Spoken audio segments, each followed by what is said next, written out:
Replacement of your light switch is one of the quickest and easiest jobs you can do on your 997.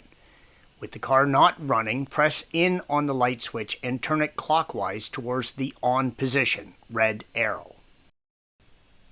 The switch will only move halfway towards the home position. Use the switch to pull it out from the dash.